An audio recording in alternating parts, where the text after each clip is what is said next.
All right, we are live and trying out a new platform here in GU Studios. It's the full Golf Unfiltered team on today's episode. It's me and Nikki Dunagan. How are you, Nikki?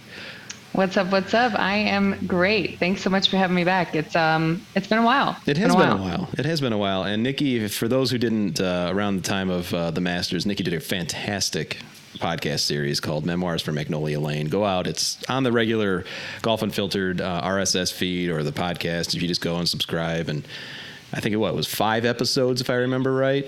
And yeah. And talked to a lot of patrons who were at Augusta National through the years, and just some cool stories. I learned a lot from that, and that had to be a fun thing for you to do as well.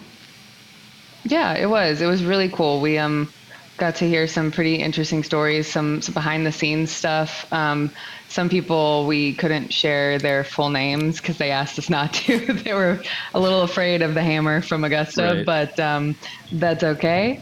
It was still really cool to get to hear those stories. So, and really cool to share them. Yeah, it was cool to listen to them. And, it's interesting because you mentioned the band hammer that might be coming from Augusta for those folks. But I mean, talk about we have to talk about live golf. I mean, it's everything.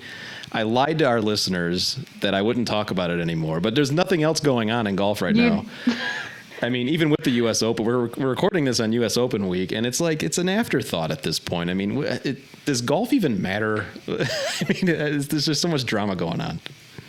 I actually was cracking up listening to that episode because you're sitting there going, I'm not going to talk about it anymore. I'm done talking about live golf. And I'm like, yeah, right. I mean, the second they tee off, Adam's going to have so many opinions that he's not going to be able to shut up about it. True. Like we're gonna talk about it again.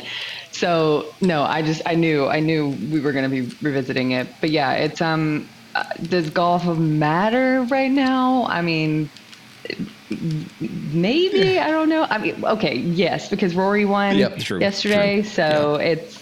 There was a lot of heart in that. It was great. What was the stinger? Oh my quote goodness. He said, like, because they said it's your 21st win, and he said it's one more than someone else.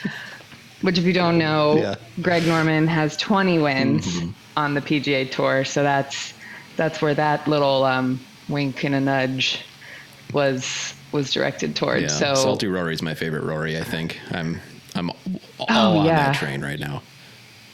Yeah. I mean, so that matters to me, I think. I don't know. It'd be interesting to have Tiger in the mix. I know Tiger's never going to comment on it, but it'd be interesting to hear what he has to say about it.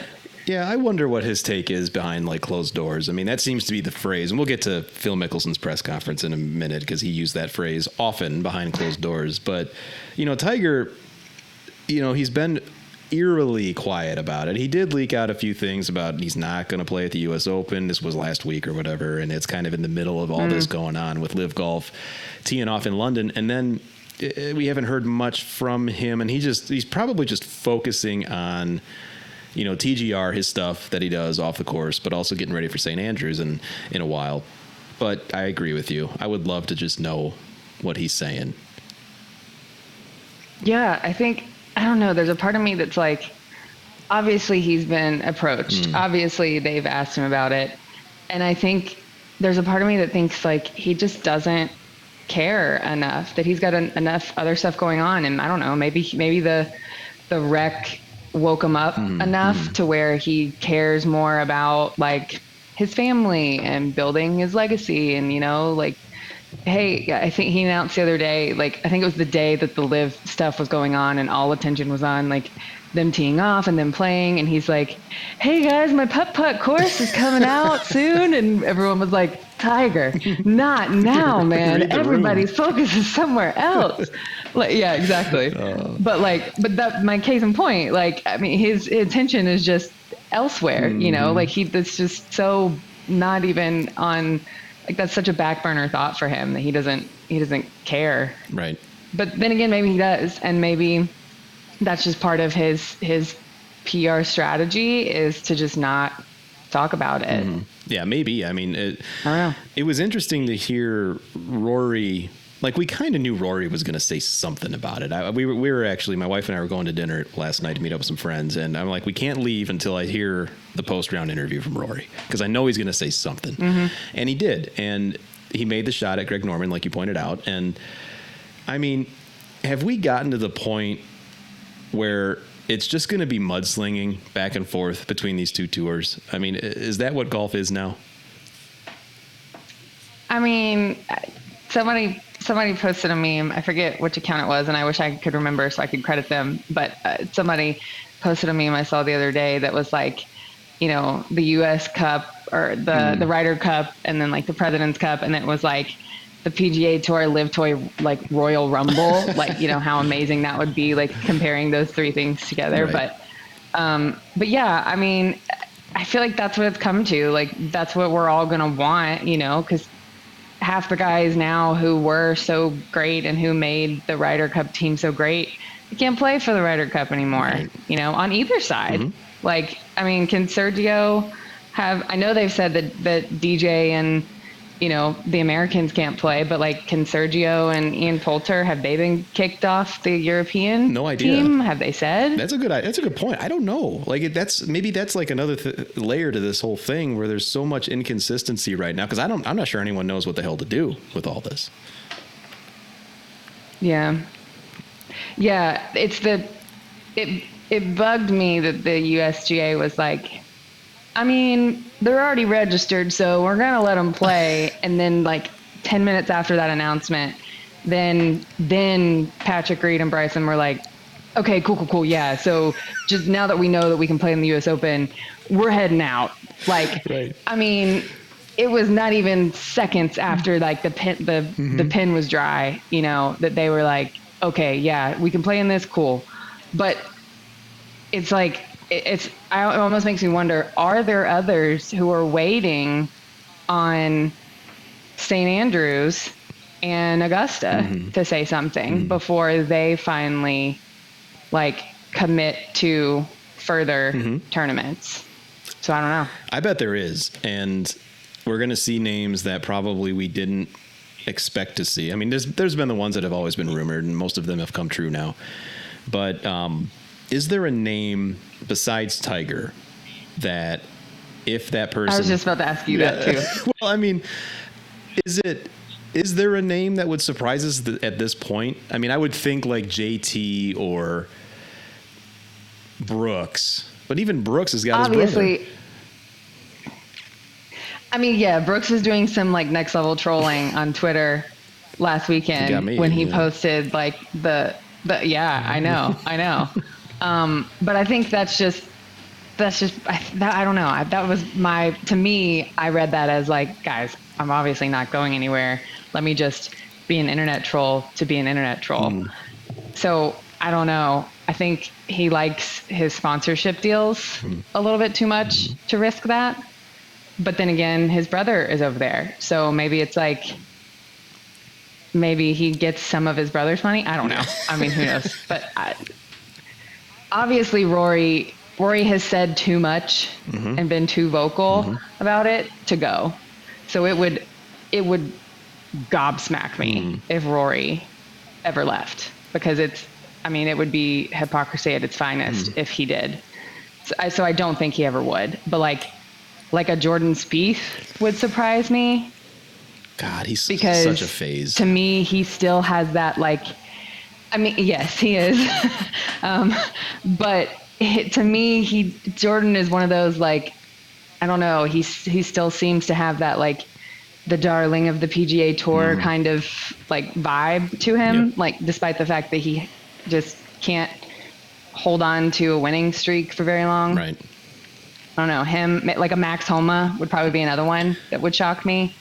Yeah, I mean, I don't know. Those are two.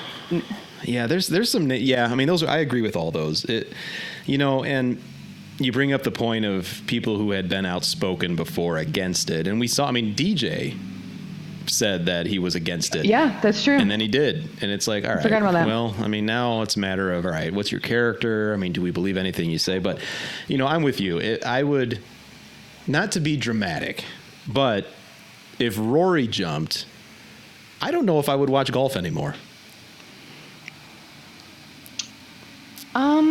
Yeah, that's a big statement. Like, yeah. Well, okay. Wouldn't watch golf or wouldn't watch, like, would you watch the Live Tour or you wouldn't watch any sort of golf at all? Because I don't think I want to be part. How can I make this more dramatic than it needs to be? I don't think I want any of the. I feel dirty watching it now. I mean, because like if Rory, like you said, if Rory goes back on his word and completely does a 180, and we both agree that he's not going to do that, but if he did, it's like, what is real anymore? Like I can't with these people.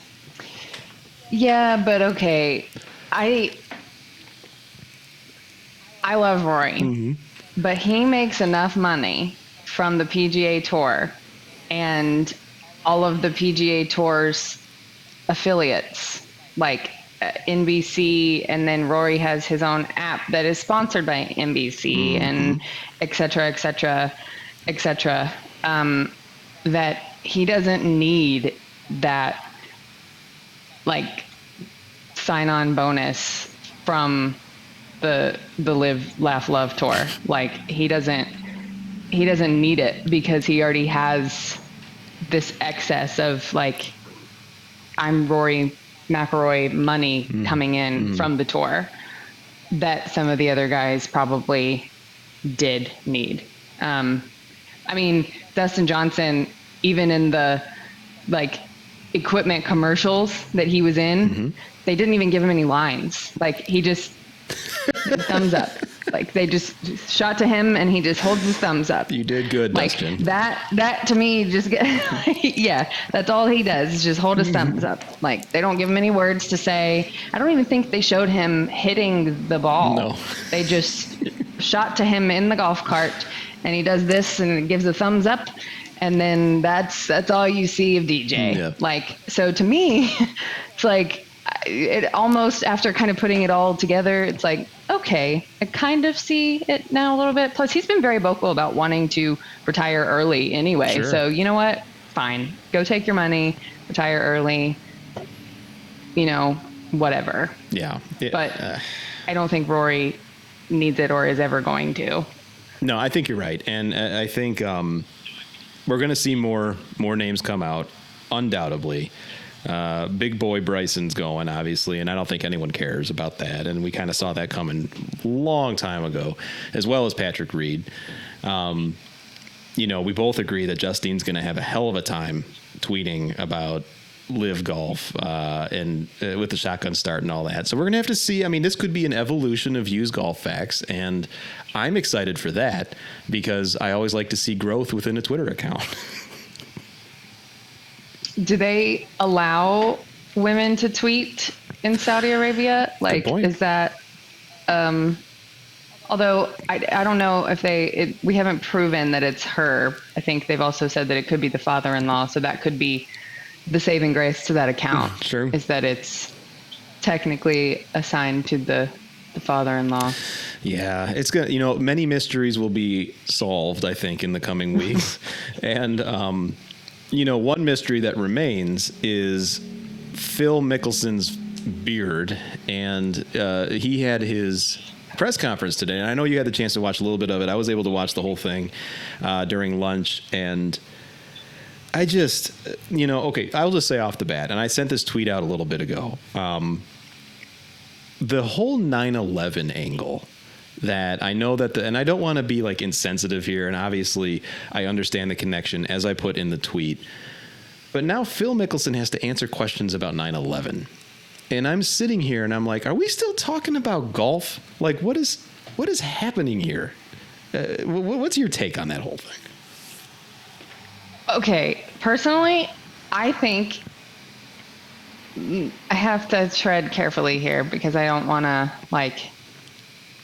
I don't want to phrase this the wrong way. Yes, we are still talking about golf, but we 100% have to ask that question though. Fair. Like you can't not ask that question because I mean, the the fiance of the journalist who was killed has literally come forward and said, hey, I don't think that these players who have chosen to play on this tour should be allowed back to the PGA Tour. She's taking a stance and saying, look, they know what they're doing. They know what is happening over here in this country. They know who is backing this tour. They know who is writing their paychecks, and they still said yes. Therefore, as a journalist sitting in that room today at the US Open press conference, looking at Phil in the face, you have to ask that question. You can't avoid it. You have to say, look, like, you know what you're going into. You know exactly what you signed up for. Why did you do it? Do you think that that's insensitive? What do you have to say to those families? What do you have to say to the fiance of that journalist who was murdered? Like, and I know that part of the question wasn't phrased that way, but still, you know, I think that's like an extremely important question that has to be asked. I think it would have been very lazy journalism, to be honest, if they had just gone in and been like, so Phil, what's your approach? You know, do you think you're finally going to get that US Open win that you've avoided for so long? It would have been, it would have been lazy journalism for them to have avoided it. Or it would have come across as like, these are the list of questions that Phil has approved to be asked today. Like, that's what it would have come across as. So I'm glad that they actually asked the question. And no, in that particular moment, we weren't talking about golf, but they have made it to where this is now bigger than golf. And that's not golf's fault. That's their fault. I mean, they knew what they were doing. Is that, and that's well said. And is that what people who raise the BS counter arguments of, well, I guess you don't use gasoline, or do you remember the United States human rights record back in the 1700s or whatever the hell they say, or even much more recent than that? Is that the point that people who make those arguments don't understand? Like, is that what they're missing? That there is so much of a direct connection to Live Golf from a government that it's you like, to your point, you have to ask the questions. Yes. Yeah, I think so. And I think like, for example, if the PGA Tour was like, if the president of the United States was the one writing the paychecks and personally delivering them to Jay and saying, here you go, give this to the winner of your tournament, give this to Rory, give this to, you know, whoever, it would be a little bit different. You know, we could be a little bit more angry about some things like that, but that's not what's happening. It's a little bit different over there. Like, the leader of their country is the one saying, here is my money. Use this to fund your tournaments. Use this to pay your players. And it's like, it is his personal checkbook paying these people. And they know it. And it's not like, I don't know, that to me is the difference, is the dividing kind of line between the two. And it's not to say that there's not problems in America. Sure. There 100% are. And it's not to say there's not problems with the tour and how the tour handles politics and things as well. There definitely are. You wrote a really great article about that and how we handle kind of, you know, facing when there's political issues and how does the tour handle that and how do we respond in political moments and things. And like, we definitely have those issues, but this is a little bit different. Yeah. It's the direct ties to that shady government. Yeah. And it's unavoidable. And I think, what I've noticed in watching any of the press conferences, including Phil, and I'll get back to him specifically here in a second, is that they are very well rehearsed. They've got a script. They've got the speaking points that they're going to say. And it gets down to the point where they all almost say the same thing. And in one instance, it's to your point, they had to know this was coming. They clearly, in continuing with it, don't care enough, or they care so little that the money just means everything. And obviously we all want someone to just go up there and say, yeah, I'm in it for the money. I don't think we're going to get that, but it would be awfully nice, and not even nice. It would be a moment of clarity and honesty that we hadn't seen from these people yet. If they were just to say, yeah, I'm making a shit ton of money right now. Yeah, I would I would give a little bit more respect back to somebody if they walked up there and they were like if DJ walked up there and he was like, look, I want to retire at 42. I want to be done. Paulina's expensive. That wedding cost a crap ton of money. And if that's what he said in his presser, and I'd be like, fair. Okay, cool. I would give a little bit more respect back for that, but that's not what any of them are saying. And it's like you said, it's like they're rehearsed. And, I think in some of the questions that they got asked last week, there were some people throwing out questions about Vladimir Putin and things. Several of them said, we're not allowed to talk about him. And it was the way that all of them said the exact same thing. We're not allowed to talk about him. Not, I don't want to talk about that. Not, next question, please. Not, how's that relevant? We're not allowed to talk about him. That's not on our sheet right here that we were given of our talking points. Can you ask us another question? Right. And that kind of was the same vibe of Phil's presser today of hey, I was only trained on how to answer one question at a time, and you're giving me questions that are two-parters, and I'm not prepared for that. So I need you to only ask one-parter questions because I'm not trained on that. And I only have on my sheet here how to answer one-part questions, which is not like Phil. Phil has always been able to answer questions, and his pressers normally go really well. He comes away from them very charismatic, but I don't know. It was not like him. No, it wasn't. It looked like a different person, which is kind of, to get back to Phil specifically, he looks like, and all the jokes aside, obviously there's the comparing where he's like evil Phil now with the facial hair, and he's got the dark clothing and all that, and he's got no logos anymore except for him or his logo.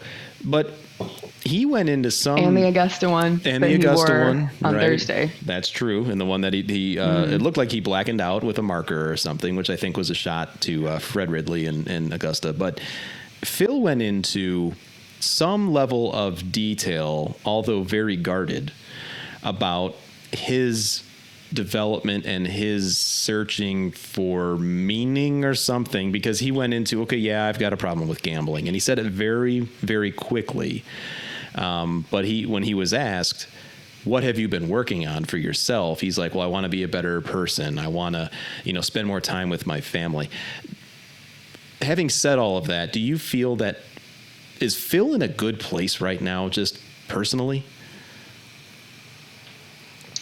I feel like you could just look at him and tell that he's not, I don't know.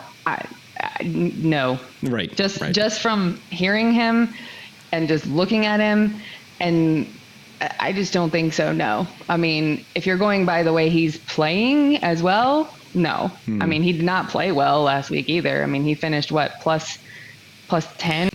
I don't know. That's not to say that you can't be, because sometimes when you're working on yourself and you're trying to improve, character development, you do have to, go through some valleys in order to come out on the other side. And, therapy is hard. You have to unload all your trauma first. And so I get it that you sometimes aren't doing well when you're on the road to getting better. So it's not to discredit him. He might actually be trying to get better. He might be in that phase right now where it's really hard. So maybe that's what's happening. But just from a pure perspective standpoint, from the audience point of view, it just doesn't look like he's doing well. Yeah, I agree with you completely. And it's sad because I asked the question because I truly was a fan and maybe still am a fan of Phil. I always enjoyed the competition and the rivalry between him and Tiger. I thought it was good for the game. I thought that was good for golf.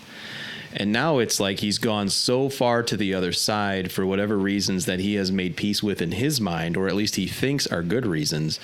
And it's so beyond anything that, and you know this, anything that I stand for. I know it's anything that you stand for. And it's just this matter of, this is not the same legend that we have watched for decades. And so it's just it's a surreal moment in professional golf with him specifically, that, at least in my opinion, it's hard to sit back and watch him in this way. I mean, I don't know if you feel similar. Yeah, it's well, I don't know that I actually feel similar, because I was hugely in the Tiger Woods fan club my whole life, and so when it was like the him and Phil rivalry, I jumped on the like Phil hate club pretty early. But I was a kid though, It was, it was one of those. I just saw, oh, this guy is Tiger's rival, so I have to dislike him. And it was only from that kind of standpoint. It was never from like, I don't like him as a person. It was just like, I have to root against him on the golf course. And so I think I've always, in every tournament, kind of been like, a little bit rooting against him. And I think the only time I have ever actively rooted for him was the PGA last year, where it was like, one, because Tiger wasn't playing, and two, it's like, okay, like he's finally made it. He's finally out there. And then I kind of felt like gypped in all this, because it was like I finally, after all these years, was like, I'm going to root for Phil. And then right after that tournament, he just like, I'm like, are you kidding me, man? I finally went all in on you, and you just like hightailed around the other direction. So right. So yeah, that's kind of how I feel about it right now. I'm like, come on, man. Yeah. But I don't know. I'm like you. It just is not, it's not giving me feel good vibes. But I think a lot of people are feeling that way. I mean, Fred Couples has gone on a couple different Twitter rants. I say rants. He's posted a couple things on Twitter about, with some subtle undertones about like jabs towards Phil, jabs towards Live Tour, jabs about how the PGA Tour is better. And, they were relatively close, and I don't know, it makes me wonder how, like, what are some of those people who were close to him before think about all this? Yeah, it's going to be interesting how this continues to play out. I mean, especially with names like Fred Couples and some of the other legends of yesteryear, if you want to say.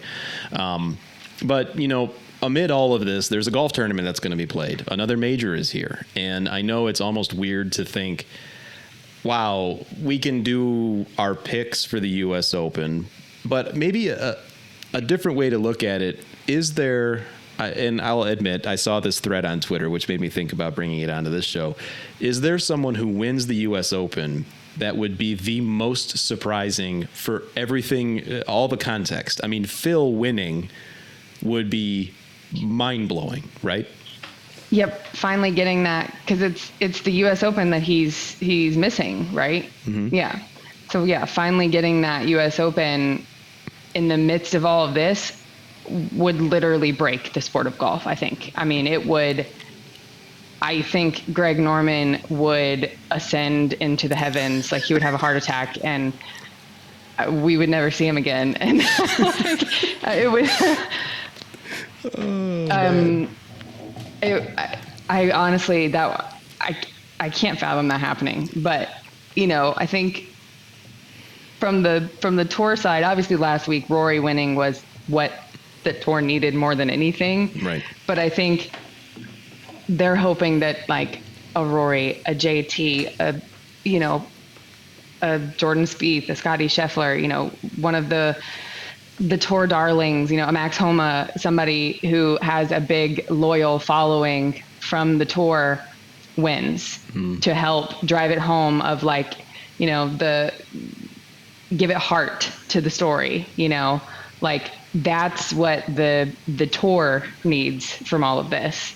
The best thing that could happen would be somebody who literally qualified like last Monday, come in and just win it all and be like, whoops, like that would be, the best thing that could happen. So I don't know.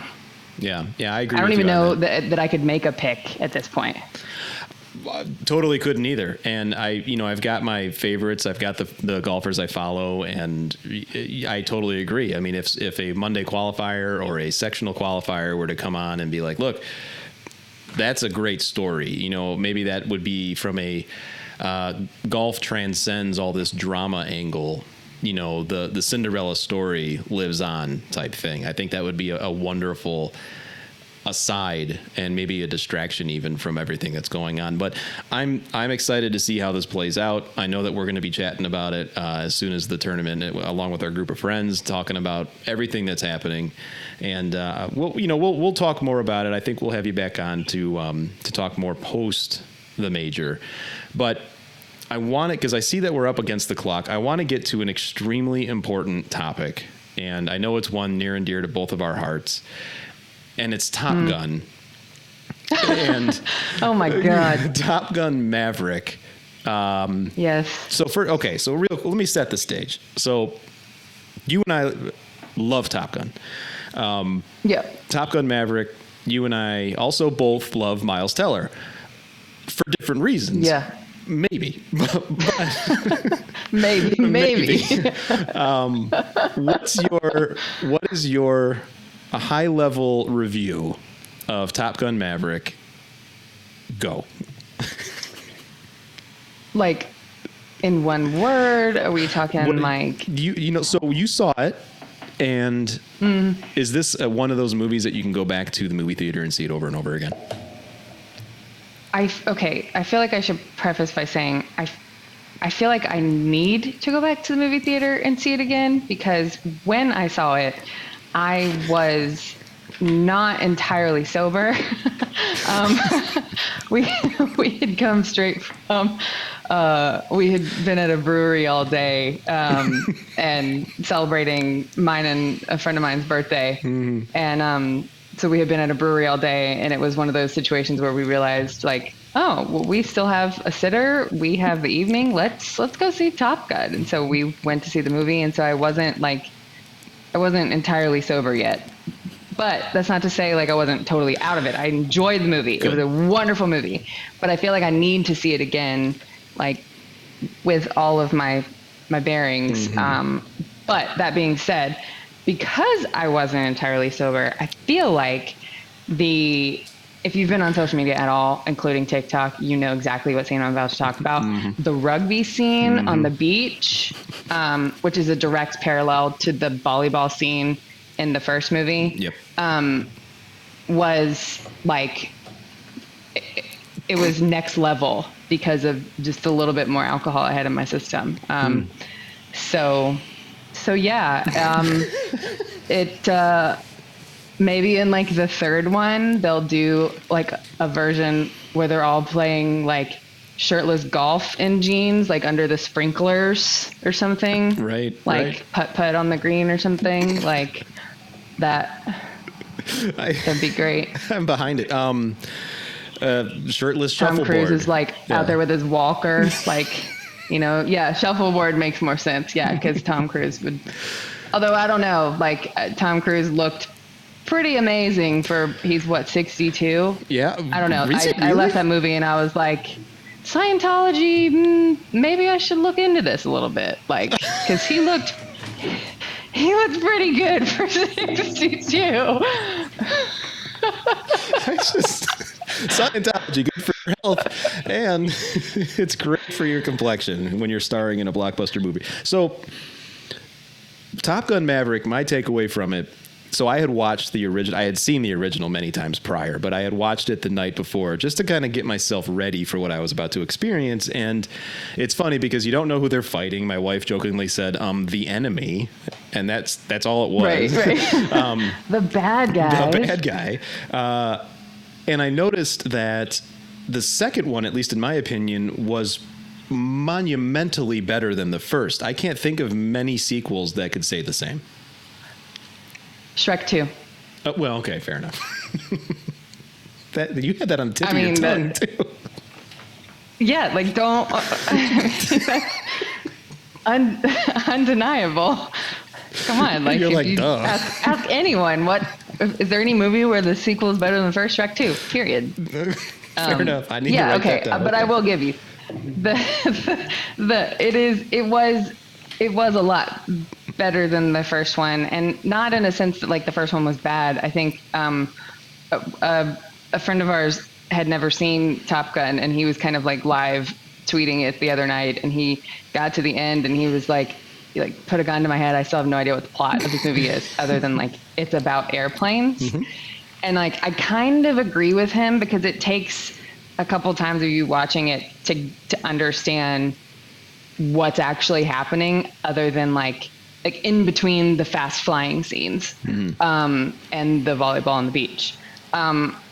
So like just that first time you're watching it, you're just like, airplanes. Right. But the technology has obviously advanced so much quicker, and there was so much more like, I don't know, there was so much more depth to the story about like, and to the character development as well. That was just overall really great. I cried 3 times. Again, that might have been due to the alcohol, but I don't know. It was really great. I loved it. Yeah, I enjoyed it. I didn't cry, but I definitely got the nostalgia feeling, especially when you and spoiler alert, and we won't go into too many spoilers here if you hadn't seen it yet, but when opening credits, you see the music hits, it's the same music. The thing that I found really weird is that Meg Ryan's character wasn't in it, and the only thing that they said was, "Oh yeah, she died," and I'm like, wait, she would have been like 45. Like I don't like what happened. Yeah, I don't know if it was, I don't know if I remember them mentioning that she didn't want to be in it, or that she had a conflict with another role, but I think that was just the easiest way of them, because how else would they have explained like where's the mom? Right. Like, so they had to have kind of just done that. It was almost like a throwaway line, though. Like if you weren't paying attention, you would have just missed that piece. So I think they had to just kind of just toss that in so that you weren't questioning, like, is she going to show up at some point? Because I know I was the whole time. Yeah. I'm like, where is she? She got to show. She's got to be here at some point. But then they just kind of tossed that in there a little bit. But I don't know. I mean, I thought it was great. It was good enough that it distracted me from Tom Cruise's middle tooth. Oh my God! Yes. The whole time. So it's I didn't even notice his center tooth. So it's funny too, because my wife said the same thing. And when did you do the same thing where you look through like Google old pictures of Tom Cruise before he got his teeth fixed? It's shocking what he looked like. I didn't even know that he got his teeth fixed. Yeah. I just know that like, does he still have the center tooth or not? He does. Oh yeah, it's right there in the middle. Oh, okay. Then to me, they're not fixed, because the center tooth it's very distracting it's very distracting in the first movie. Like it's hard to look away from. It's like every scene, it doesn't matter where you pause it. It's just like, there it is, the center tooth. But I didn't notice it in this one. That's how good the story is. You just don't even care. Yeah. About his center tooth or Scientology. It's just an afterthought. Look right past it. Yeah. Well, that is just great filmmaking, and I'm excited. I want to go see it again. I saw it in IMAX, and I need to see it one more time, I think, in the theater, and I think I'll do that after the U.S. Open, which concludes this week. Nikki, as always, it's such a joy to have you on the team and to talk about this stuff. And I'm sure that we'll talk again. And I'm sure you're welcome to come on whenever. I'll give you the keys to this again if you want. You did such a great job before. So thanks again for coming that's on. Probably a terrible idea, but but sure, I will gladly join. And yeah, there's nothing more American than going to see Top Gun again after the U.S. Open. So yeah, sounds like a good idea.